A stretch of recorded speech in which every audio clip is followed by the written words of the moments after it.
Hello, I'm Judy Copenbarger. One of the saddest things that happens to me is when someone comes to me in their later years and they confess that they have a life that they don't love. The question comes sometimes in this way. I'm stressed, I'm tired, and I'm still working and I'm 65. What are my options? What can I do? Let's take a look at my answer right after this.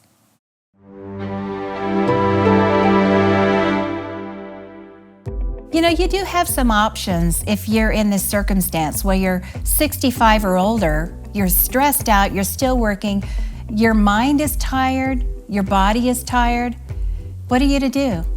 The first thing to consider when you're in this position of a reboot, a restart, a recalibration, is to just get a solid plan. Put a solid plan together, and that'll set you on the right course. Well, you can either do your own plan. There are templates online. You can sit down with an Excel spreadsheet or a good notebook and just lay out where you want to be in a year or 2 or 3 or 5. What is your backdoor escape route? What's your exit strategy?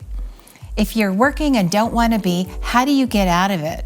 Oh, hey, incidentally, if you'd like additional real estate or financial planning clarification, please feel free to leave a comment or send a message.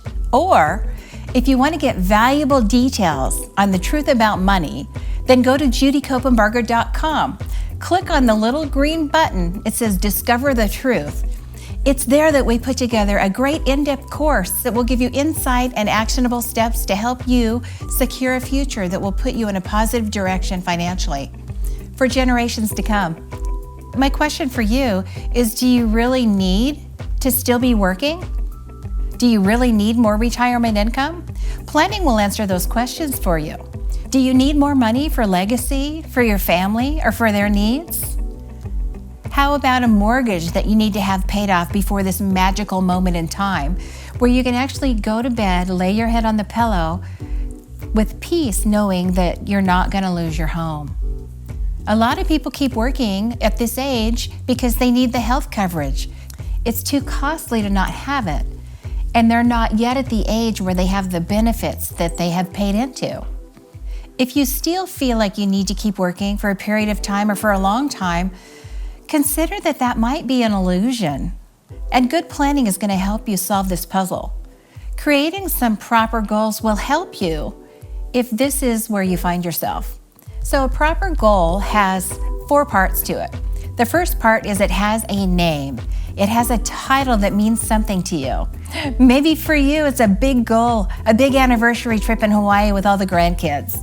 The second thing that this properly created goal needs is a certain date and time on the calendar. What is the date that you will have the money you need to book this trip to Hawaii with all your grandkids? The third element is the amount of money that you need. I need $24,000 for this trip. And finally, the fourth element, often overlooked, is the outcome. What's the benefit of having achieved this goal? Well, when we're all there in Hawaii and we have this great anniversary celebration, the family's there, the in-laws are there, all the grandkids are playing together in the sand. What shows up for me is family connection, community, creating memories for the future legacy, all kinds of wonderful things. Love shows up, peace shows up, joy shows up. What shows up when you achieve the goal? And it might not always be that heartfelt. It might be you have that need for speed and it's a big red race car that you've put off buying for the last 50 years. And finally you're gonna do it. Enjoy. It might be a different outcome for you. But a proper goal is gonna have the title, the date, the amount of money, and the outcome right there on the goal. If you do this, if you really take the time with your brain, your pen, and your paper to properly create some goals, maybe in a few different areas of life, the clarity will show up. And I remember a beautiful thing that Roy Disney said. That was Walt Disney's brother. He said, when you have clarity about your future, if you know where you're going, your decisions become so easy. And there might be a decision around working or not, or how long to work or how long not to work, that could become so clear and easy for you once you create these proper goals. So if you feel like you don't have enough money at the end of your month, there are 3 things that you can do. You can either earn more, which means keep working, right? Or get another side hustle, or spend less, What more costs could I cut? And it might be that move we talked about. Or you could sell something, maybe sell the house, or sell something in your garage that you don't need. It might be an old set of hobby items that you don't need anymore, but you've probably got something that is of value to someone else, and you'd be surprised how much money you can make doing that. You might have some additional options. Maybe you could live with family, or have family live with you, or buy a huge house together and share the costs. Maybe you could bring in roommates or sponsor some kids that are going to school in this country. They pay to have a room in your home and have that home living experience. Maybe there are some options around relocation.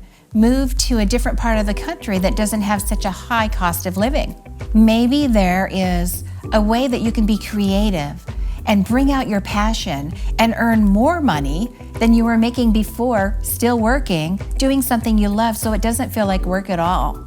Maybe you could do some consulting and use the wisdom of your experience. Wisdom and skill sets are often overlooked assets. What do you know a lot about? Who do you know? What could you teach?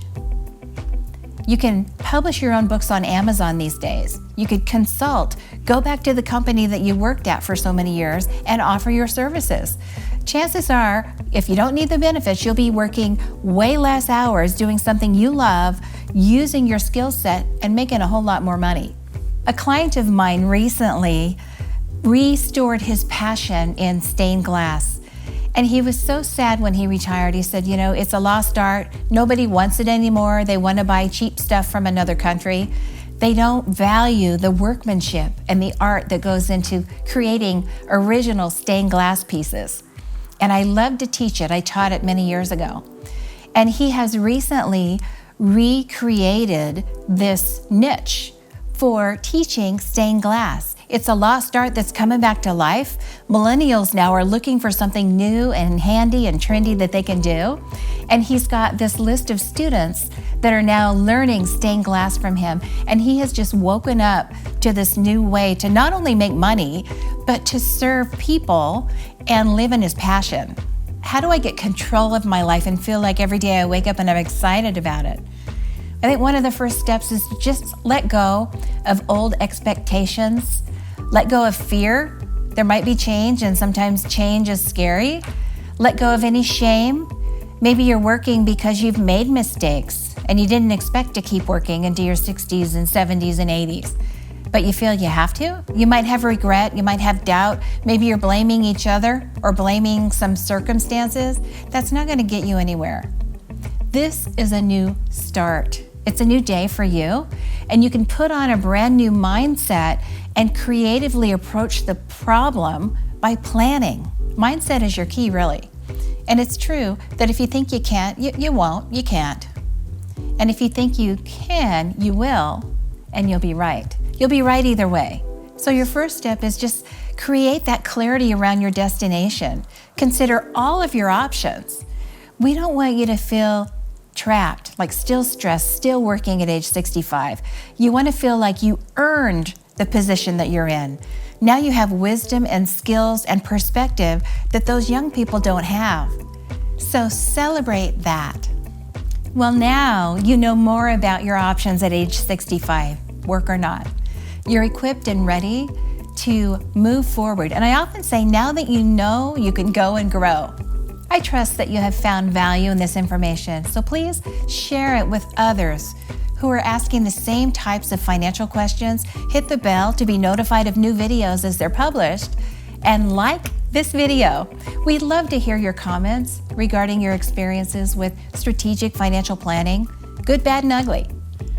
Until next time, I'm Judy Copenbarger. God bless.